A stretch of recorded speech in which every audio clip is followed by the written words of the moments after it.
நாம 2 காரியத்த அதே மாரி தான் பண்ணிடுறோம். என்ன கோசாலைக்கு நாம டொனேட் பண்றோம். வேத பாடசாலைக்கு டொனேட் பண்றோம். சுவாமி ஒண்ணு பாருங்கோ, கோசாலைக்கு டொனேட் பண்ணுங்க தப்பு சொல்ல. ஏன்னா இன்னைக்கு வீட்ல பசுமாடு வளர்க்க முடியாது. ஆனா அத்தியனம் பண்ணலாமோ இல்லையோ, நாம டொனேட் பண்றதுன்றது முக்கியம். Right I agree fully.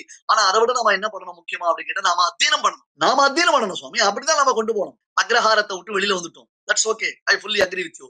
ஆனால் நான் என்ன கேட்கிறேன், எவ்வளவு பேர் நீங்கலாம் பெரிய பெரிய பணக்காரா எல்லா விதத்திலயும் உங்களுக்கு சக்தி சாமர்த்தியம் இருக்கு. எல்லா பெண்களும் இருக்குன்னா, அக்ரஹாரமாகவே அபார்ட்மெண்ட்ஸ் ஏன் கட்டக்கூடாது? அது முழுக்க என்ன அப்படின்னு கேட்டா, நாம எங்க கிராமங்கள்ல நாம மிஸ் பண்ணினோமோ அந்த அக்ரஹாரத்தை இங்க கட்டலாம் சுவாமி. It is possible for us. Why not? ஏன் முடியாது?